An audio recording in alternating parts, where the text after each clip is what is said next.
All right, hello everybody, and welcome to Geopolitical Trends, where truth matters. Very excited to be with you on this last day of February. By the way, it's 29th, last day. So tomorrow, first day of March. Time goes by so fast. So anyway, very excited to be with you. I have an interesting topic for you today. It's something that I saw happened before, and all of a sudden history is repeating itself. I wonder if we're going to do the right thing this time around or follow on the same path. What am I talking about here? I'm talking about what's taking place in the separatist area of Moldova, that is. So very interesting dynamics that's taking place, and it just came up to the sort of under my radar last night, and that is the reason why I wanted to address this to you, provide you my insights, given that when I wrote my book about Russia, I addressed Moldova into this, and I said, well, Mike, my word on it, that down the road we're going to be seeing some changes coming up. So here is what happened. The breakaway region of Transnistria in Moldova is now asking for assistance from Russia. In other words, they want a protection. Why? Because the spat between this particular region and the central government in Moldova under the president, what's her name? I have her name here somewhere. Yeah, her name is Maya Sandu or Sandu. So, now they're pushing back. How they are pushing back is by exerting economic pressure. So you can just see where this is going. So this is what I'm going to be addressing today. Before I do this, let me just say hi to everybody like we always do. Someone made a comment yesterday that I take too much time to say hi and all that. Come on, man. Chill out. Learn how to meditate and be patient a little bit. So I don't quite get it, but sometimes what do? You forgive. I forgive. So anyway, Willie Holman, as always, good to see you. John Black, good to see you. John Black, you were first one here, if I'm not mistaken, according to the timing here that I saw. So, good to see you all. Farhad Razavi, I'm sorry. Good to see you. And yes, I'll be sharing my insights with you. And I'm seeing all of you, that is. Sal Canals, good to see you. Taiwan Still, good to see you. Coach Ahoy from Malaysia, by the way, I'm going to be doing something about Malaysia that came under my radar about 2 days ago. I'm going to verify that information and go from there. David King, good to see you. John Smithens, good to see you. Good Gaze, good to see you. And Harry Local, here he is, as one of an avid supporter of the channel. Good to see you, Harry. I was wondering where you are. I didn't see you for a while, but Athene Wu, as always. Francis Tango, as always. Army with Harmony, as always. Good to see you all. Raymond, good to see you, as always. All right, guys, let's get into this. I don't have a headlines much. There is only one picture I want to share with you. And I did post it on the community. If you go to the community tab, you'll see this one here. So this is nothing to be proud of. And this one, of course, the information now came up as far as the individual who set himself on fire in Washington in front of the Israeli embassy. His name is Aaron Bushnell. Now the information is coming up that he talked to some people. He's a former Air Force, by the way, or Air Force guy. That the military, U.S. military, is involved in what's going on in Palestine right now. And there is one reason for this, because they're trying to free the American hostages. But that is not the truth. There are also other information saying that Americans have spoken to some individuals in Al Jazeera there and confirmed that they are involved in operations there, not just about releasing the hostages or freeing the hostage, which you and I, it's not going to work. So to me was, what the heck are we doing there when our country is crumbling before our own eyes? So this is what I found very troubling. It's like the same arguments I made today in one of the videos on the other channel regarding Taiwan.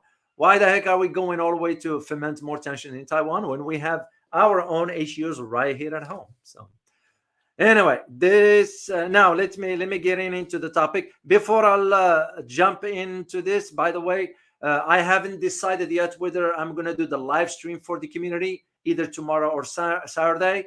Believe it or not, the survey shows that it's tied 50-50. So I haven't decided. I'll decide tomorrow by noon as to whether I'm going to do it on tomorrow at 1900 hours or on Saturday at 12:15. I haven't decided yet. So, but I'm just giving a chance to everybody to see what the input will be from you guys. So, all right, let's ask the key question here about this topic. And there are some key questions we ought to ask, and I already put them out for you to share them with you here on the screen. So now, and just pay close attention to this. Is there another conflict on the horizon? Another conflict front about to open? And if it is the case, what will Russia do? Okay, and what will the West do, for that matter? Because those are legitimate questions. And why am I saying this? And why we need to ask these questions is because the idea of what's the word I'm looking for? The historical event that took place in 2014 in Ukraine. It was the same scenario regarding Crimea. Crimean people, when they voted, wanted to be associated with Russia. What did we end up doing? You all know the history for that. And this is again where I am seeing the historical trend that's going into this, whether it's going to go that route or not. I am not certain yet. It's hard to tell, but based at least on the analysis that I did before, it is clear indication. Let me take care of something here.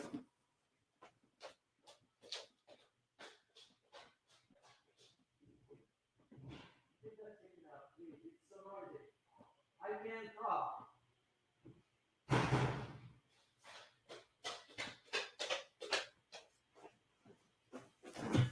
Sorry, guys. There was somebody at the door. Anyway, what did I say? Is the idea of where this is going moving forward. So the separatists now in Moldova, the Transnistria, that is the term that is used, now issued a formal declaration now asking for protection from Russia, which means what, basically? That an entity like this does not recognize the central government in the country, in Moldova. It's a separatist. And why is this? Is because the Moldovan government, the central government, sort of it's putting pressure now on the region's economy. You're not gonna send troops. You're not gonna send whatever. You exerting tensions on the region, economically speaking. This same scenario that took place in Ukraine back then, the same scenario that took place in Georgia, if you know the history of what took place in Georgia between the two locations, Abkhazia and South Ossetia. That's the same repetitive sort of historical events that took place back then. So, and here is what happened, which was just happened on Wednesday, by the way. So there was a conference of senior officials in the region's separatist authorities that they have expressed the social and economic pressure on Transnistria region, which is sort of now in direct contradiction as to what the European sort of principles and rules are in protection of human rights. Because if you find out anything, is that the European Union has also been behind the scenes, fomenting this quietly. And here is a picture for you to see. This is, of course, you all know who she is. This is the president on the left, the president of Moldova, Maya Sandu. And this is Ursula, of course, the head of the European Parliament.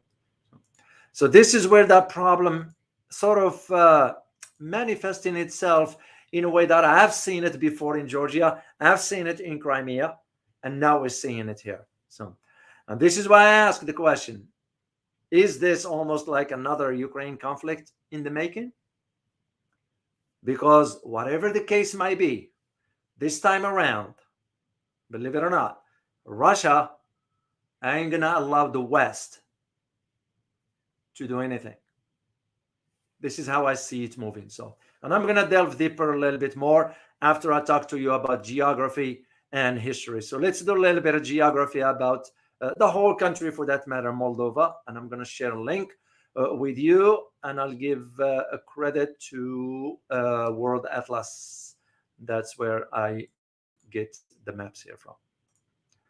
All right, here's the screen right there. All right, Moldova. You don't hear much about it, but it's in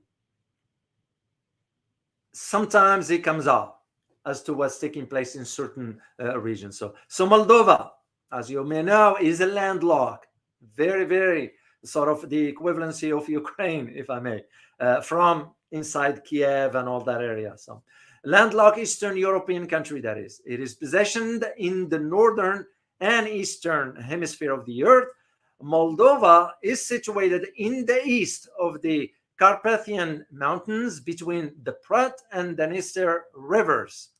Moldova is bordered by two main nations, by Ukraine in the north, east, and the south, and by, you see it right here, Romania, because that's when I was in Romania, I get this one in Bucharest. And Romania in the west, believe it or not. So this is a very interesting, like you see on the map here, on the west, that's Romania, and in the north right here is Ukraine. But what's interesting also about Moldova, not just its geography, but also its history. Well, here is the thing about its history.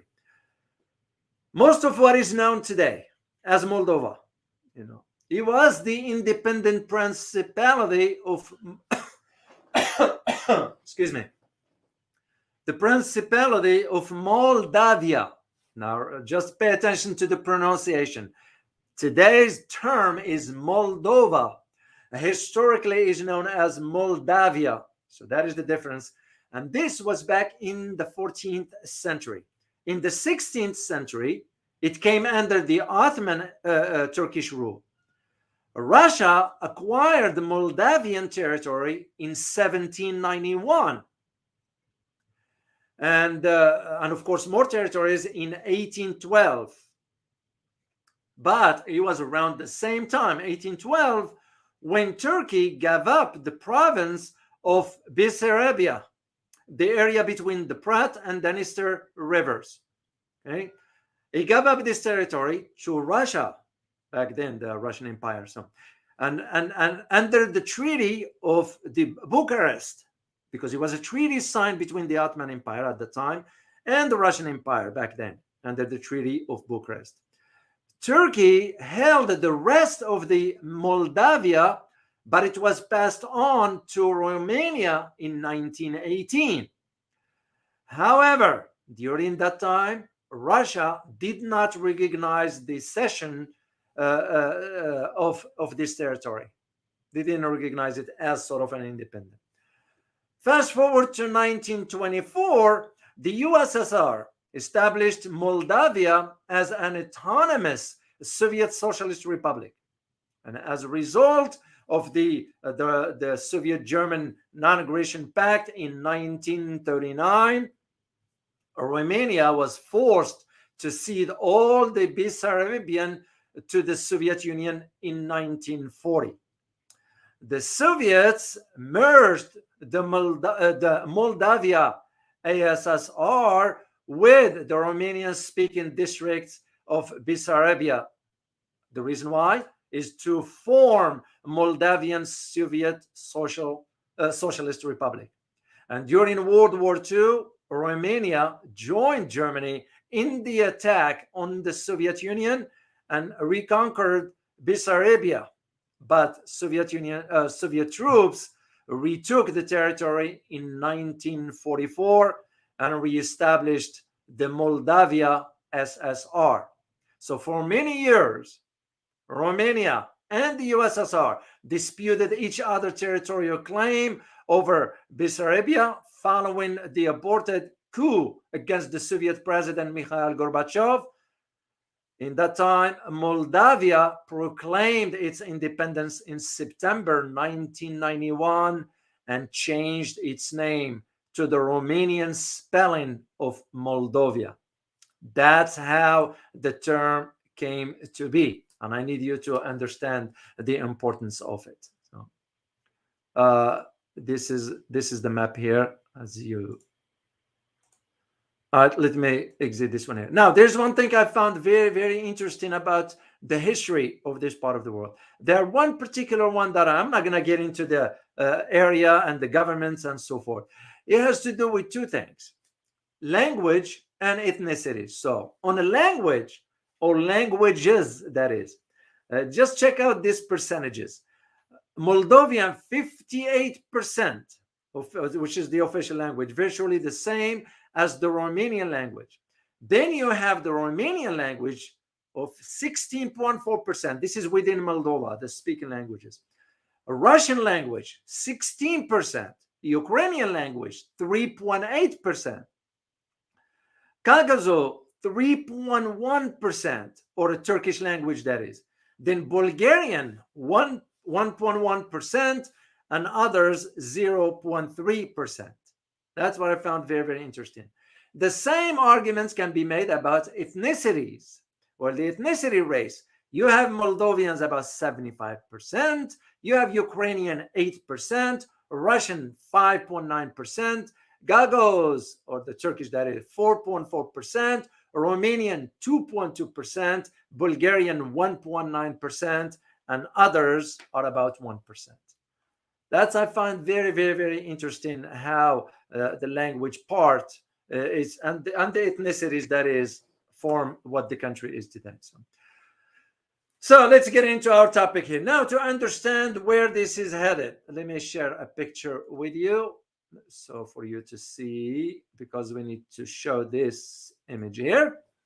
This is the flag of the, that's not the whole Moldova thing. This is the flag of the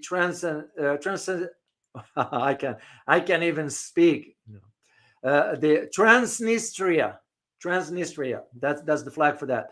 And the reason for this picture you're looking at is the idea that the residents of this location here, of their region rather, fly the flags right there of the region, not the Moldova, of the region, and the Russian flag.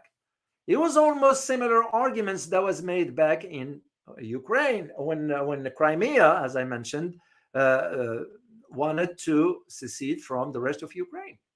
And we all know what happened after that. Now, the question is, what's going to be happening? Which is, to me, gonna something in the works behind the scenes. And this is why, to me, it's like the argument now that what the government is saying, the central government, that is, oh, this is nothing but propaganda. This is what they're saying. However, the European Union is kind of pushing behind the scenes by wanting to pave the way for including Moldova into the EU. Same scenario they did for some other Eastern European country. So far, Moldova is a guest observer or something like into that status, is not an official one. But at the same time, if we are to say that this region of this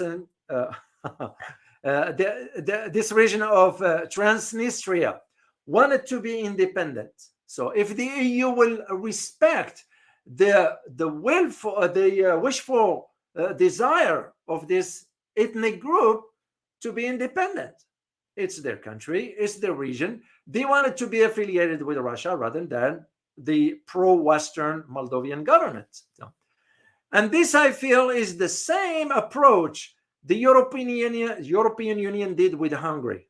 Why? It's because Hungary has threatened Hungarian to sink their economy if they don't toe the line regarding the allocation of funding for Ukraine. You all remember what Orban did at that time by saying, no, we don't want to support more funding for Ukraine. And the European parliaments came right away and said, we will sink your economy. So if this European Union is meant to sink countries economically, then what is the purpose of it? And this is why now you have the separatist region asking for Russia to take measures to protect Transnistria from increasing pressure from the central government of Moldova. And this is let me share one picture here. This is the president of Moldova, not this separatist region. And her name, as I said, is Maya Sandu. And here is what she said. And I put this in quotes, which you and I know, especially when you find out the source of this. The source is from Western entity, Reuters. And I give credit to the picture to Reuters, by the way. So what she said is that Russia is trying to carry out the overthrow of the country's regime and replace it with an illegitimate authority. The same arguments we heard about Ukraine back then when Crimea wanted to secede from Ukraine and join Russia. That's to me where that part of that argument is. And this is when, again, you have the European Parliament is pushing the narrative for no, we need to support Moldova and bring it over to the European Union. So, at the same time, the Russians, because this now made it to the Kremlin, they are addressing this one internally till they decide on a policy what to do. So the first response from within the Kremlin was that the Russian Foreign Ministry, said that, and I quote, protecting the interest of the people of Transnistria, our compatriots, is one of our priorities, end of quote. And this is according to the Russian news agency. And it tells you right there, Russia wanted to put this on the table. What you are dealing with now, those are Russian sort of ethnic people that wanted to be affiliated with Russia, not the Moldova government. So, and of course, this is what I said right away. The Moldovan government right away denounced the separatist announcement as propaganda. No, I wouldn't buy that argument. It's because there was the same thing happened in two locations, one in Crimea, the other one in Georgia, mainly in Abkhazia and South Ossetia. Exact setting where the separatists there didn't want to be affiliated with the local governments. They wanted to be associated with Russia. And the central government, with pressure from the West and support by the West, went ahead and pressed on in suppressing the will of those people. So, and again, we're just providing facts here. I'm not saying who's right and who's wrong. If this region wanted to be independent and it wanted to be associated with, that's like for us here in the US. What would happen if for us in Texas, we don't want to be, we want to be separate, we want to be independent? Yeah. What if we made that decision? You know, you put it to vote for the people here in the state of Texas. And if we vote for it, then the federal government should respect and honor that. Not send troops and all that, because people here in Texas will fight. Yeah, simple as that. The same argument. So, and this is why the Moldovan deputy prime minister, his name is Oleg Serbian or Sir Brian, wrote that the government, and I put this in quotes because that's his word, reject this propaganda and reminds that the Transnistria region benefit from policies of peace, security, and economic integration with the European Union that benefits all citizens. End of quote. Well, I can just see, I am not there and I'm not judging, but I can just see the wording of this, how it is what's the word? Geared towards pushing the narrative of security, narrative of prosperity, narrative of economic opportunities. Where is the EU? What it's doing to Hungary, for example, when Hungarian governments refused the Ukrainian immigrants because they didn't want immigrants. And what did the EU do? Shove that down the throat of the Hungarian government. So, but here is one thing I need you to understand, historically speaking here, because since 1991, this region, Transnistria, has not been, and I repeat, has not been under the control of Moldovan authority, meaning central government. Well, what happened in 1991? Can anybody tell me? Yeah, can you type that in chat box, guys? What happened in 1991 pertaining to all this? Because it's very important to understand this dynamics here. I know there's a delay here. Excuse me. Till it shows up here. Let me see. Francis Tango, Iraq. Yeah, that's one, but I'm talking about the region, just in that area. You got it, John Smithens. You got it. You got it. The collapse of. Oh, I'm sorry. Where is? I moved it somewhere. Right there.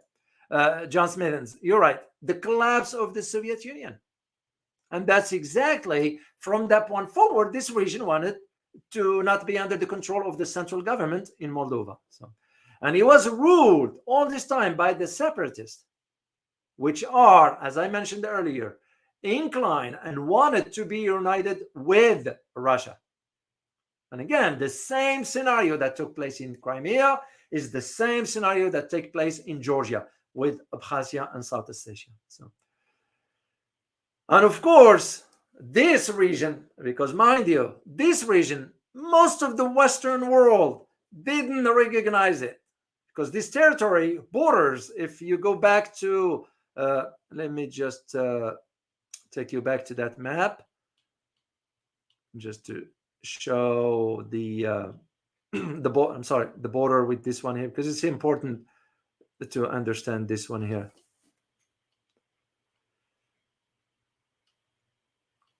Here we go. So the importance of it from that time moving forward is that the border with this area, which is Ukraine right there at the top, since that time. So what happened back then is that the territory that is bordering the Ukraine, sort of was never recognized by the international community, mainly the West, for its own independence, because they never wanted to be associated with the central government. And at the same time, the presence of Russian forces to protect those Russian-speaking or ethnicities, because Russia had about 1,500 soldiers, according to my own research that I found, and I will provide you the link to all this. Of course, Russia sent them unilaterally, didn't have to wait for why should they wait? Because the world didn't want to recognize it. Russia recognized that particular territory, and they went ahead and sent their troops to maintain or keep peace, because this region depends heavily on Russia sort of energy. And by the way, Russia provides this region free gas. They don't charge them for it.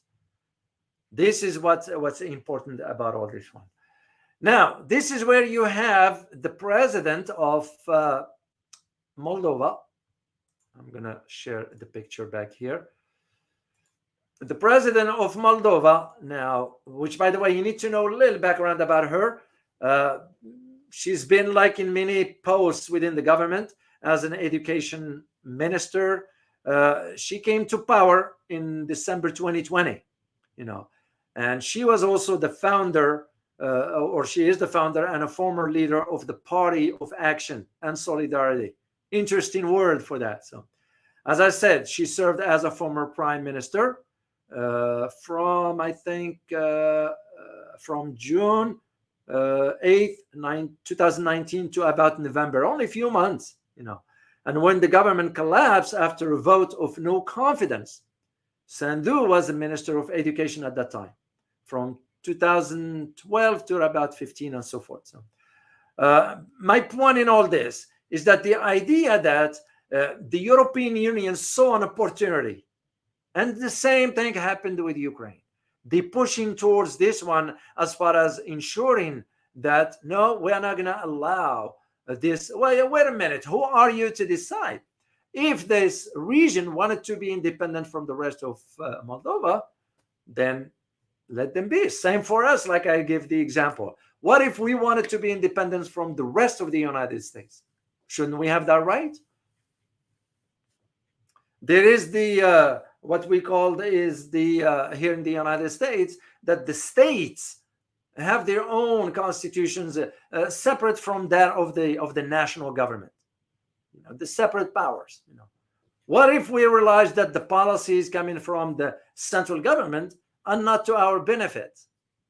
When we have the right to decide, hey, we want to go separate ways, same arguments can be made about this one here. Now, whether this is going to move forward or not, it's hard to tell at this point. The way I see it as geopolitical analyst is that the EU, the West, is going to now try to push even further. But this time, I believe Russia is going to push harder. It's going to push back even harder because they're already dealing with Ukraine. They saw what happened with Ukraine. And I don't think so Russia will allow that to happen to begin with. And this brings me back to my point, what I discussed in my own book about Russia, because I talked about this one here. And I argued, and I'm going to share with you my own analysis that I wrote on the book. It's in the book anyway. It's on the record there. And I argued back then that moving forward is anyone's guess. And the reason being, remember, I wrote this back then, during 2019 when I was doing the research and all that. And the changes that start taking place with what we saw, of course, after what took place in Kiev, in Ukraine, and all that. So what I said back then is that, the outcome, nobody can guess about it. One thing is certain, is that the emerging post-USSR states represent, those states now represent a competing battleground where other major political, economic, and strategic interests tend to overlap. And I will go as far as saying even possibility of colliding as well. Colliding with whom? Colliding with those of Russia, because Russia's sphere of influence in that part of the world. So and this is what I wrote back then, is part of my analysis, is that in turn will compel countries like Georgia, Ukraine, Moldova, and Kazakhstan to decide as to which direction they wanted to go. Well, we saw the outcome in Georgia. We saw the outcome in Ukraine when those regions with the majority Russians wanted to be associated with Russia, but we saw what the outcome turns out to be. Because those wanted to align themselves with Russia, but of course, the West had to foment tensions for that. The same argument that I made back then is exactly what we're seeing today. And I argued also that Russia will go that far as protecting its sphere of influence in that region, especially if the West corners Russia, which is exactly what we noticed started to do in Ukraine, but it didn't work because Russia had to. You all know what happened after 2022, moving forward to today. And what I argued back then, I said, I remain optimistic, that Russia will go that far only if the West corners Russia by deploying either missiles in Poland, Georgia, Belarus, and Ukraine, for example. Well, we all know the two other countries, mainly the one in Poland and Ukraine. But even the deployment of certain type of missiles is not in Ukraine. The argument was with Poland, but sort of the US kind of took a step back regarding that particular deployment of this type of missiles. And back then I argued that should this happen, which I do not foresee. Remember, I wrote this back in the 20s, 2021, actually 20, when I finalized the writing.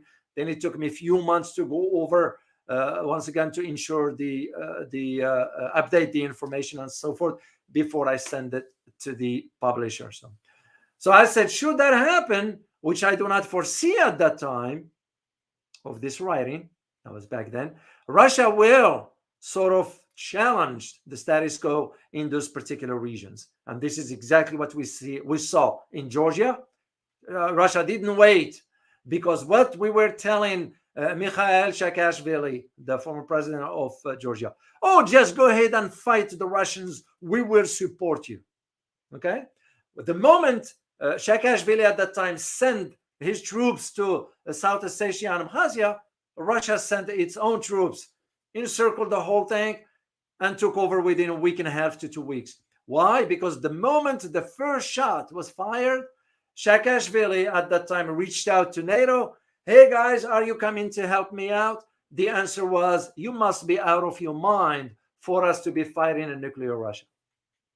That was back in Georgia. The same argument was made about Crimea, except we saw the outcome that is different. But Russia didn't want to wait. They went ahead and took over Crimea before it's too late. I see the same scenario in this one here. And why is this?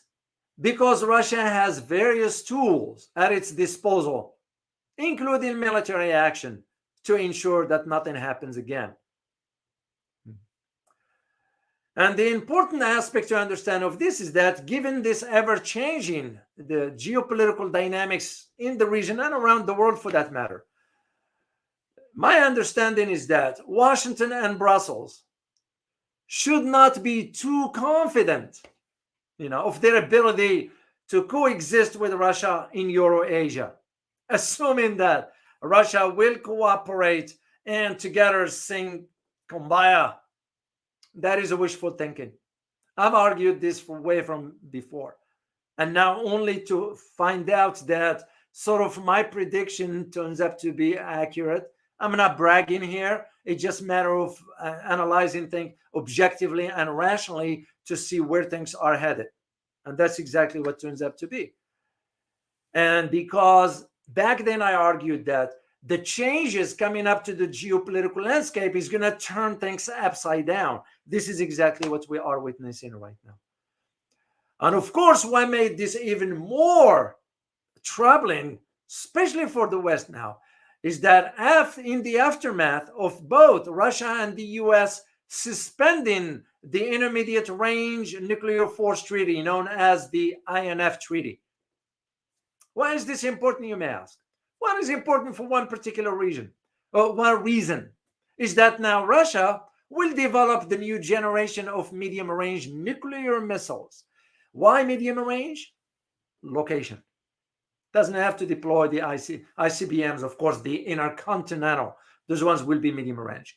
And now it's even more important for Russia than ever, given what took place in Finland, Sweden, and now you have this location of Moldova, and of course Ukraine, and Poland. Poland is kind of almost feel like surrendering its sovereignty to the US. So it is just a matter of time, in my opinion, as I argued back then, that Russia will deploy those missiles near the Baltic region and the borders with Eastern European countries, because that will be the only way to push back against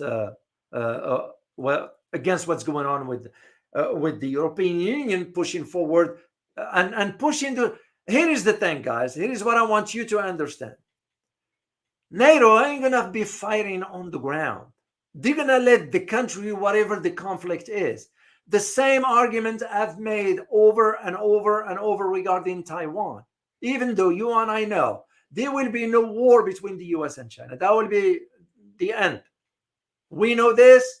The Chinese know that. Where the challenge is that some entities inside Taiwan thinking, oh, the West is going to come to our aid. The same arguments in South Korea, the same arguments in Australia, the same arguments in Philippines, the same arguments in Japan, and maybe now even New Zealand.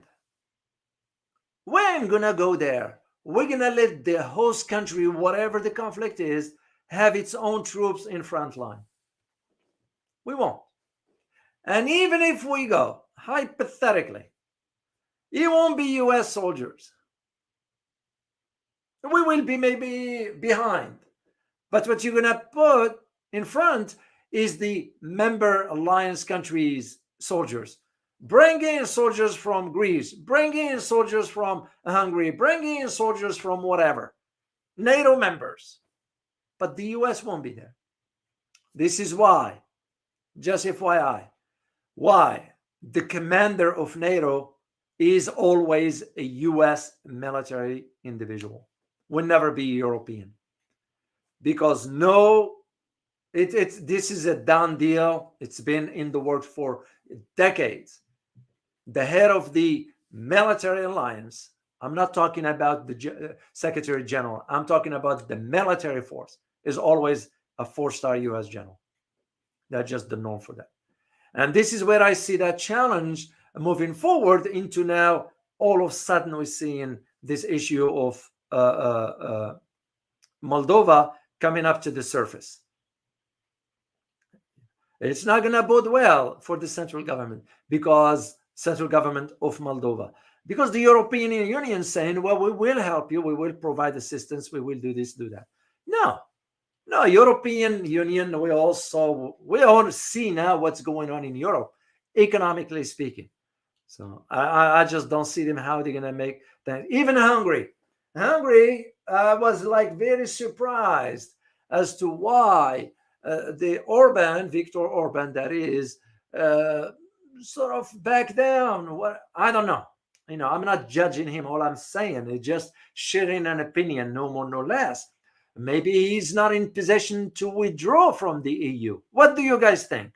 Should Hungary, hypothetically, if Orban was given a choice, should he withdraw his country out of the EU? What do you guys think? Just put the answer on the chat box, please. Yes or no? Straightforward for that. It's because Hungary now is being pressured by the European Parliament regarding, no, you need to accept the immigrants. You need to adhere to our funding for Ukraine. You need to do A, B, C, and D. All those suggestions or proposals have nothing to do with the welfare of Hungary. So, and Hungary is only one example among, most of, okay, I'll be curious to know why. Sinisa, I'll be curious to know. I respect your opinion, of course, and if you will be kind and just elaborate more, that would be great. Just to understand a different perspective. That's the whole reason for why I'm asking. So, but yeah, there are those who will say no. So, and there are those who are saying, well, no, maybe it needs to leave the EU, even though it is European. Yeah, I see your point, Athene Wu. Well, it is in Europe, yeah. But as far as the policies, that is my point. All I'm talking about here is the policies, because the Brussels is imposing certain policies on Hungarian against their will. So to me, it becomes the question of, okay, what do you want to do? And again, we're just discussing here. We're not saying Orban is right or wrong. No, same arguments can be made for other countries. Because you think about certain countries, what are they bringing to the EU? And what does the EU bring into them? Yeah. And if you are to think strategically here, and listen carefully, guys, if you are to think strategically, you're going to have to think about the next decade as to where BRICS is going to be, as to where ASEAN is going to be, economically speaking. Will the EU be will the EU be able to compete with them? You're looking at a 40% of the world population in those entities. Yeah, the EU might be having money, whatever, but it's not gonna work in the long term. Given now that majority of Europe is deindustrializing by design, we're the one who set up that in motion. So that's my argument. So I do see both sides to it. In the case of Hungary, since we were talking about Hungary, there are those who are saying, yeah, you should leave Hungary. Because remember one thing I need to tell you, by the way, guys, most of the energy of Hungary, where was it coming from? Can you guys answer that? Where most of the energy of Hungary is coming from? Athene Wu, Germany also. From Russia, that is correct. Blank stares. Russia, you got it. John Smith, you got it. Yeah, it's coming from Russia. This is why Hungary was pushing harder at the beginning against the sanctions. But on the other hand, I understand they are part of the club. Well, you either abide by the rules or leave. They choose not to. Could be the same argument was made about BRICS vis-a-vis India.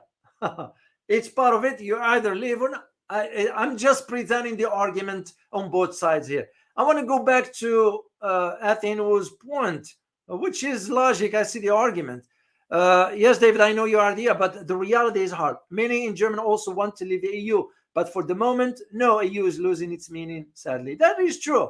But it becomes the question of how independent those governments are. To me, if you couldn't make a decision when it matters, what's the point? Because to me, that's where leadership is tested.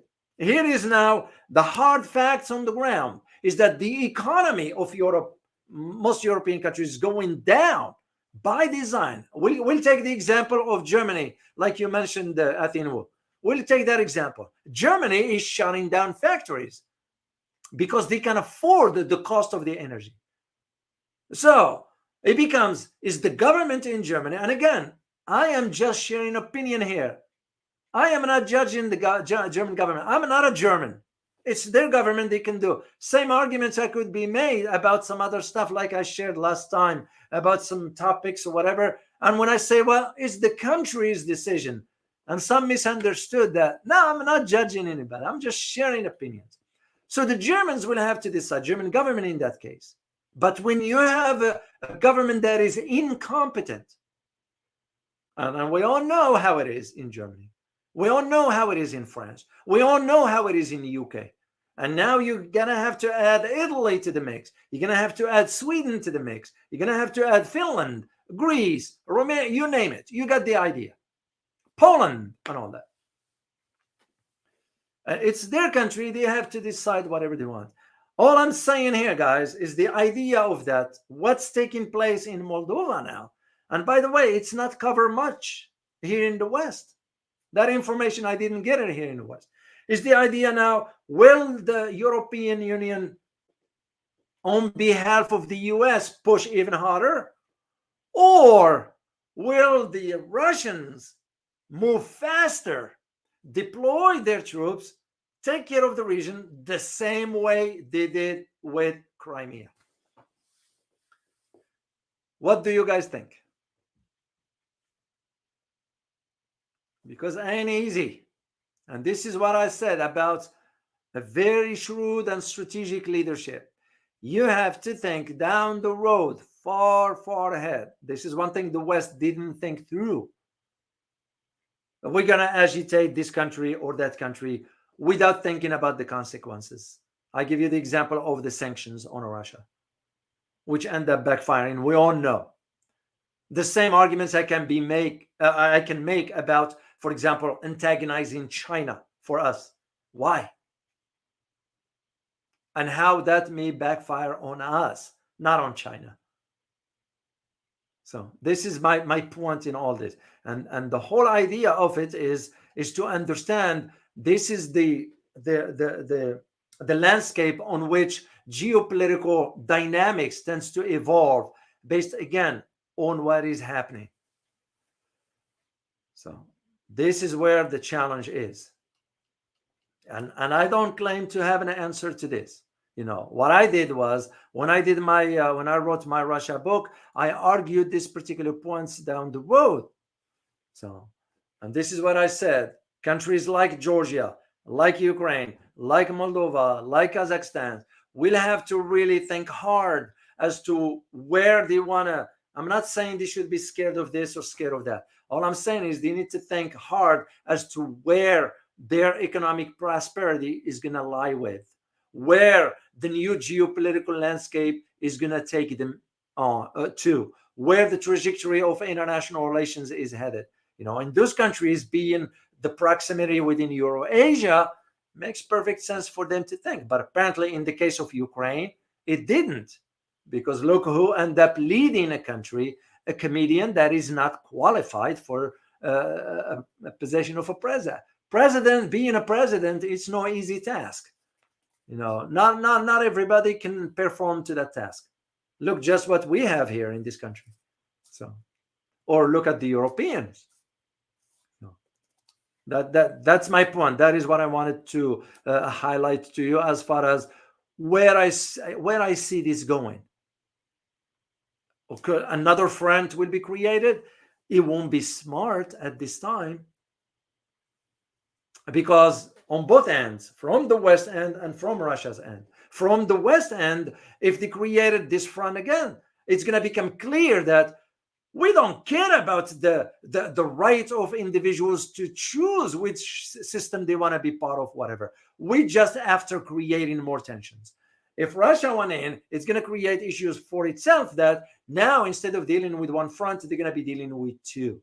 So even though I do believe Russia will be in a position to handle this kind of stuff because the nature of weapons they have. And as a matter of fact, there was a statement yesterday by the Russian president that he said, and I paraphrase here, that the West pushing on this is bringing up closer to a nuclear disaster. So that's a hint that if you push us too far, we will have no other alternative but to deploy our tactical nuclear weapons. And I do know, again, I did the research on the Russia book, it is in their doctrine, the first strike, if their sovereignty or the security of the homeland is threatened. They don't negotiate on that. They don't question. They don't ask. They're going to deploy the tactical one, not the strategic ones. So, and this is what I'm saying. Now, this president of what's her name? Sandu, the president of Moldova, she's pro-Western. Yeah, more power to her. I don't. I'm not judging her here. Of course, we don't do that. It's just the idea of why. Sure, you want to be pro-Western. That's fine. But what would you do if you have a region that doesn't want to be affiliated with them? Won't you give them the right to decide also? The same thing for us. There are those who are saying this is with the assumption, and here's where the trick is. This is with the assumption that we are not fomenting those tensions. Because that is not what happened in Georgia. That is not what happened in Crimea. So that's my point. And the European Union, we all know what it is. No need to beat that horse on this one here. So, all right, guys, I'm gonna answer a few questions here quickly for you. And just to remind you, I will be deciding tomorrow when to do the community live stream. This is just a free conversation, no geopolitics. Whether I'll do it on Friday or Saturday, I'll decide tomorrow at noon, and I'll post it for you. Also, today I want to give a shout out to some individuals who've been supporting the channel, because it's the right thing to do. And I know some you spend too much time saying thank you. No, you need to show gratitude. It's very, very important. Very, very, very important, because to me, that's the right thing to do. And if somebody can be patient for a few minutes, that's problematic. So, all right, let me say, first of all, I'm going to start with the PayPal to those. Let me share the link with you guys for those who wanted to support. Now, this is not for the channel. This is for the Asia trip. If you wanted to support that one, that's the link over there. So I'm going to just say, give shout out to Nathaniel Jackson. Thank you so much for your support. Danny Chu, Jean Deere, Robert Denny, Paul Mogar, Dogemi Chu, I hope I pronounced it correctly, Morris Griffith, and Nathaniel Jackson. Nathaniel Jackson twice, by the way. I noticed one was on February 14th, and another one, donation that you did yesterday, was on February 28th. So I'm very grateful to you. And of course, Mir Akbar was the first one I remember, because that was when I just launched the PayPal. So I also want to give a shout out to the Buy Me Coffee individuals. I'll start with Drag 88, which is Hosiris. That's the is the one who buys me coffee every day. So let me share the link with you guys for that one. The first link is for the channel, support the channel. The second one is for the Asia trip. So, which by the way, I'm dealing now with some admin stuff because you can't just show up in those countries. You have to, the visa stuff and requirements and all that stuff. So Drag 88N, Osiris the Great, thank you so much. A coffee every day. So I can't thank you enough, man. And I want you to know I don't take it for granted. So also want to thank Jerry Picha. Thank you so much. TC Kwan, another one that buys me coffee on both platforms, by the way, on a regular basis. Now, I'm very, very grateful to you all, guys, for your continued support. It means a lot. All right, let me see a question or two from you guys, and we'll just go from there. All right, I'm gonna go ahead and Army with Harmony. Good question there. Question: what forces control Putin? We all know who controls Biden. The dynamics, no, I'm not aware of any, and I don't think so there is any. It's just because the systems are completely different. Remember, Russia has also their military industrial complex, same way we do, except that the military industrial complex over there is not the one that deciding the policies versus what we have here. So I'm not aware of any that controls that. What is controlling that is the strategic vision of where Russia is, and Putin's been around long enough from his days during the KGB and so forth. You learn over decades. The President Putin is a shrewd and smart and strategic thinker. I'll give him credit for this. So that's the way I see it. All right, let me timeline. Dunkley, you put, do you think Jamaica are going to BRICS? I don't see this at this point. I don't see any in Central America at this point, because remember, the setting in Central America, you still have certain locations there, and they're so-called the Commonwealth. And whose wealth is that anyway? So I don't see that happening. Even now, we saw what took place with Argentina. You will think a country like Argentina, but Argentina shot itself in the foot by now going the wrong direction. Anyway, till there is new elections, whatever. But again, you see what's going on with the IMF and Argentina and so forth. So for that, I don't see Jamaica at this point. Okay, let me see one more question. And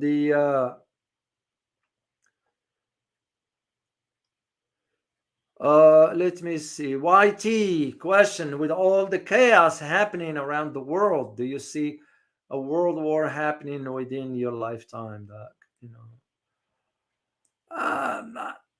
One of those hard ones, because I do see something like that could erupt in no time due to a miscalculation. That is where my fear is, the miscalculation part. But as far as wanting that to happen, no, because I do see the outcome of it.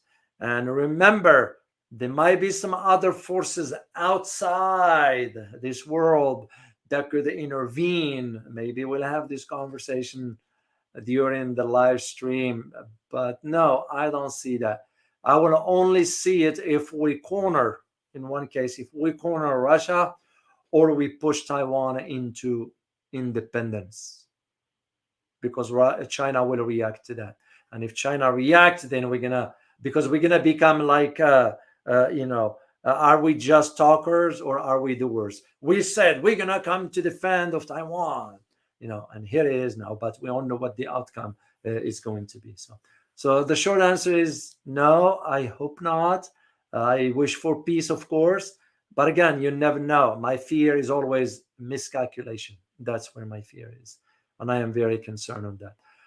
Oh, LMC, I want to say thank you for your super sticker. LMC has been one of an avid supporter as well from my neighbors to the north, Canada. Speaking of Canada, I was aware of there is now an investigation about some corruption in the members of the government. There's some corruption. There's an investigation going on. So, LMC, thank you so much for your super sticker. Truly appreciate it. And Akiblis, as always, greatly appreciate your super sticker. And thank you all for your continued support. It means a lot, guys. I'm very grateful. And I want you to know, I do not take it for granted. Yeah,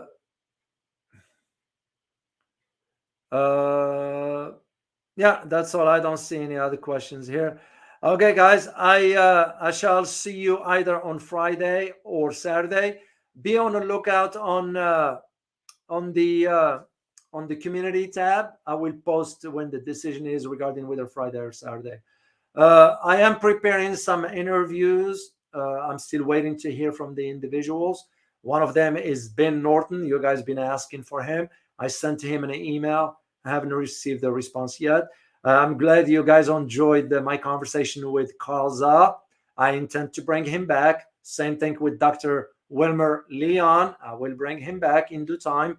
And so I'm setting up some things, and I'll let you know. I hope you guys enjoy it or appreciate this one here.